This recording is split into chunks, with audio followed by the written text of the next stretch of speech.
Hola, va la lectura de la columna que escribí esta semana para El Tiempo, que fue publicada el jueves y que se la leo el domingo posterior a la publicación ya habitualmente. Se llama Al conjuez Yepes Arcila. Debo decir que la columna fue publicada el día en que se retomaba la discusión para la despenalización total del aborto en Colombia, que como ya sabemos, pues quedó empatada la votación, nombraron dos conjueces y entonces por lo tanto se aplaza conocer un resultado final.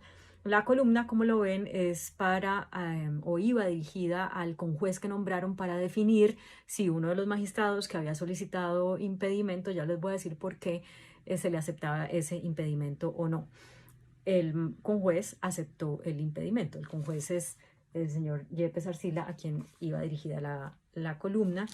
Y pues por supuesto yo no pretendía que porque yo publicara la columna no le aceptara el impedimento o aceptara mis argumentos, pero creo que estos argumentos siguen vigentes. Por supuesto ya no aplican para este caso, pero sí creo que pueden aplicar para casos que se presenten en el futuro con respecto a solicitud de impedimentos y de recusaciones.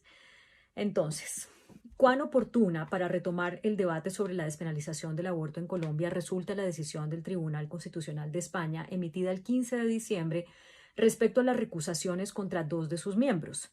El líder independentista Carles Puigdemont argumentó que una magistrada y un magistrado no daban garantías de imparcialidad para discutir su caso, pues fueron propuestos por el PP, partido opositor al independentismo catalán, y porque el magistrado había dado declaraciones en las que pidió que cayera todo el peso de la ley, digo entre comillas, sobre los dirigentes independentistas.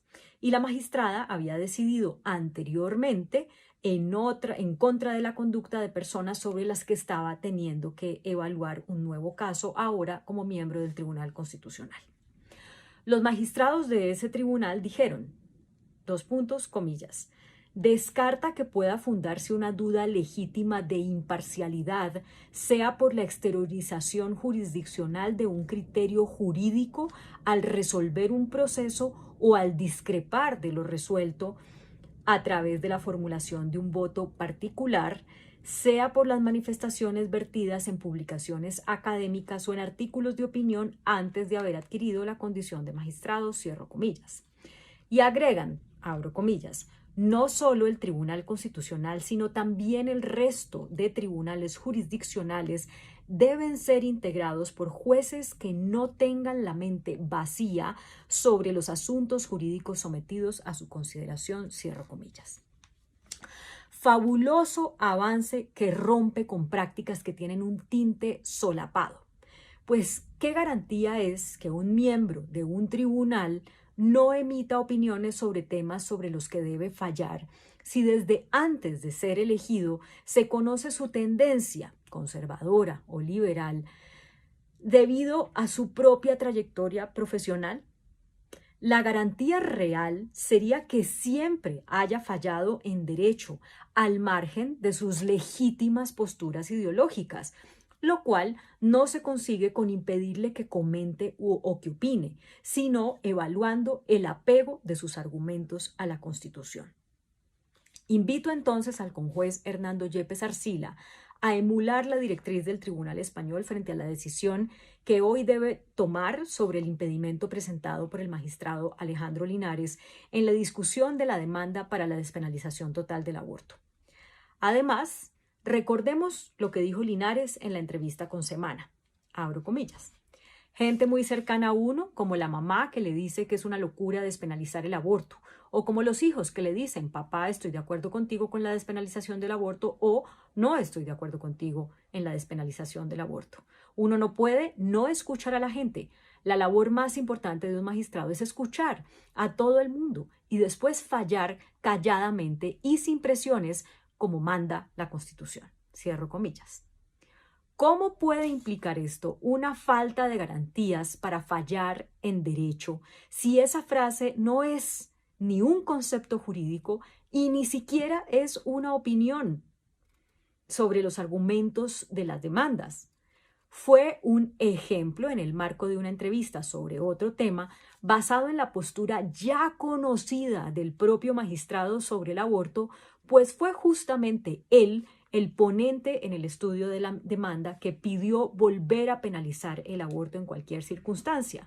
Su ponencia, que no fue acogida por sus colegas, no solo era contraria a lo que pedía la demandante, sino que planteaba despenalizar el aborto por cualquier causal en los 3 primeros meses de gestación. Así las cosas, ¿qué de revelador y de imparcial tiene lo que dijo Linares en la entrevista con Semana?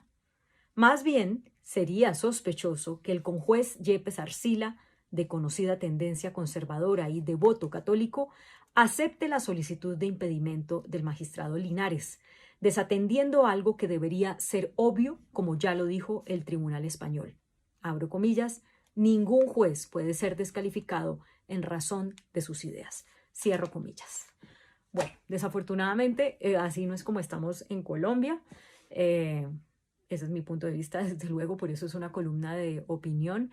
Sé que esto se puede prestar para muchas controversias y sé que siempre hay personas que usan los avances en el ordenamiento jurídico para tergiversar las cosas, para hacer triquiñuelas, para, como se dice, echa la ley, echa la trampa.